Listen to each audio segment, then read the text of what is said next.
Hello everyone, good morning. Hope you all are fine. I am Kalani Trivedi, continuing the lecture of SYBCom Same 4, that is of English subject. I have started the discussion of textbook, and in textbook we have completed 2 units, 3 questions, and the second one was Chicago speech. Now the another third lesson is Work Brings Solace, written by APJ Abdul Kalam. પહેલું હતું Leo Tolstoy, second was Swami Vivekananda અને ત્રીજી છે APJ Abdul Kalam. લેખક વિશે જાણીએ about the author. APJ Abdul Kalam જે 1931માં એમનો જન્મ થયો હતો અને 2015માં મૃત્યુ પામ્યા હતા. Was the 11th president of India, serving his term between the years 2002 and 2007. શું કહે છે? 11મા પ્રેસિડન્ટ જેમણે 2002 થી 2007 સુધી 5 વર્ષ કામ કરેલું. He was also renowned aerospace engineer હતા and was known as the people's president, લોકોના president. He is also popularly known as the missile man of India, જેમને મિસાઇલ મેન કહેવામાં આવે છે.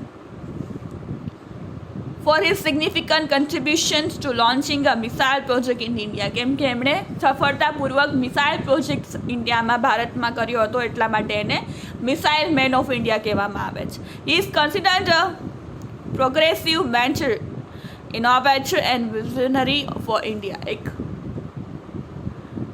વિઝન, એક દ્રષ્ટિકોણ પૂરા પાડવાવાળા એક માણસ કે એરોસ્પેસ માટેનું નવું ઇનોવેશન કરવું, નવી દિશા બતાવી અને એક પ્રોગ્રેસિવ મેન્ટર, ગુરુ તરીકે એમને ગણવામાં આવે છે.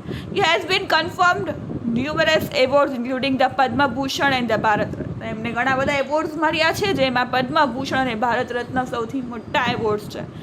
Despite his great achievements in the field of science, વિજ્ઞાન જગતમાં એમનું મોટું અચીવમેન્ટ છે. He is known for his simplicity and humility. Simplicity એની સાદગી, માનવતા, એ બે જઈ પ્રખ્યાત હતા. He brought in air of informality to his laboratory and believed in team spirit. Team વર્કમાં બધા સાથે કામ કરો અને કંઈક નવું કરો. He has also done a lot of work for polio affected children by introducing lightweight clippers. He is a brilliant example of successful career achieved through self-restraint. શું કહે છે? પોલિયોના બાળક માટે પણ એમણે ઘણી બધી વ્યવસ્થાઓ કરી હતી અને એમનું બ્રિલિયન્ટ એક્ઝામ્પલ, એમની સફળતાનું એક પોતે જ જે કેરિયર અચીવ કર્યું હતું એ જ એમની સફળતા જ એમનું એક મિસાલ છે, જે રીતે એમણે વર્ક કર્યું આખી જીવન. About a story. In the extract, Dr. Kalam described his experience meeting Werner von Braun, a famous German scientist. આ સ્ટોરીમાં વાત છે કે ડૉક્ટર કલામ છે એ મળે છે, કોને મળે છે કે વર્નર વોન બ્રોન, જર્મન વૈજ્ઞાનિક who created missiles that devastated London during World War II. જેમણે જે મિસાઇલ બનાવતા, જેમણે બીજા વિશ્વયુદ્ધમાં મિસાઇલ્સ બનાવી હતી લંડનમાં. The talk they said leads to Dr. Kalam appreciating the power of work. જેમણે વાતો કરી એમાંથી ડૉક્ટર કલામ એમને બિરદાવે છે કે ધ પાવર ઓફ વર્ક, તમે કામ કરશો, હાર્ડવર્ક કરશો, તમને શું મળશે? Committing the flow and doing that which makes one happy. જેટલું કામ કરશો એ તરફ જેટલા આગળ વધશો, જેટલું હાર્ડવર્ક કરશો એ તમને અચીવમેન્ટ એનું મળશે. The extract offers insight on doctor Kalam's work ethic. કઈ રીતે ડૉક્ટર કલામે પણ કામ કર્યું છે એમની પણ તમને અહીંયા ઝાંખી, એમની પણ અહીંયા એમનું થોડા અવશેષો જોવા મળશે. On my return from France, after successfully testing the SLV-3 Apogee motor, Dr. Bram Prakash informed me one day that Werner von Braun would be visiting Tumba. I was to pick him up in Madras.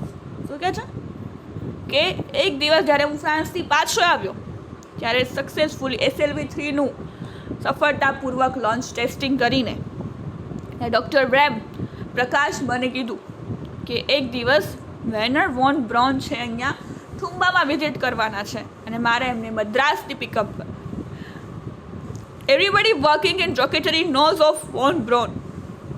જે રોકેટની ફિલ્ડમાં જે હોય જોડાયેલા એમને ખબર જ હોય કે વોન બ્રોન કોને કહેવાય. who made the little V2 missiles that devastated London in World War II. જેમણે લેથલ V2 મિસાઇલ્સ બનાવ્યા હતા જે વર્લ્ડ વોર II બીજા વિશ્વ યુદ્ધમાં લંડનમાં હતા. એમનું નામ જાણતું જોઈએ જે રોકેટ સાથે જોડાયેલું હોય. In the final stages of the war, von Braun was captured by the Allied forces.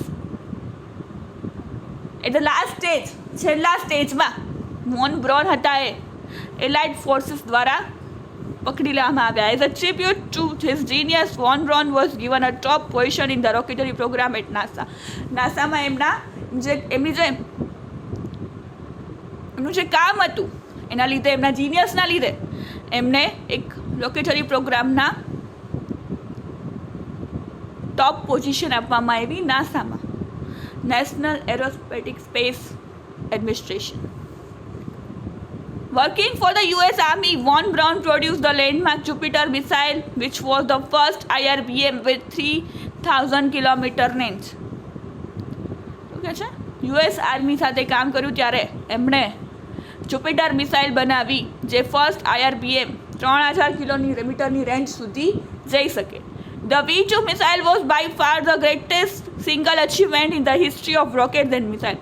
Rocket અને મિસાઇલની હિસ્ટ્રીમાં જોઈએ તો જે એમનું V2 મિસાઇલ હતું એ સૌથી મહાન ગણવામાં આવે છે. It was the culmination of the efforts of von Braun and his team in the VFR in the 1920s. Space flight in જર્મનીમાં જે એમની ટીમ વર્ક હતું એના લીધે એમની મહેનતથી એમને સફળતા મળી છે. What had begun as civilian effort soon became an official army. What had begun as civilian effort soon became an official army one, and von Braun became the technical director of the German missile laboratory at Kummeldorf. એમની મહેનત, એમનું work, team work અને એમને જે missile બનાવી છે એના લીધે એમને જર્મન મિસાઇલ લેબોરેટરીમાં એમને ટેકનિકલ ડાયરેક્ટર બનાવવામાં આવ્યા. The first V2 missile was tested unsuccessfully in June 1942. પહેલું હતું એનું સફળ પરીક્ષણ 1942માં નહોતું થયું. આ સફળતા મળી હતી. Toppled over on its side and exploded. એનો વિનાશ થઈ ગયો હતો, ડિસ્ટ્રોય થઈ ગયું હતું. બટ ઓન 16 ઓગસ્ટ 1942, પરંતુ 16 ઓગસ્ટ 1942માં it became the first missile to exceed the speed of sound. એ સ્પીડ અને સાઉન્ડ બંને સારી રીતે સ્પીડમાં થઈ સફળતાપૂર્વક એનું પરીક્ષણ થયું. It's all about today's lecture. We will continue in the next lecture. So thank you for listening. Have a nice day.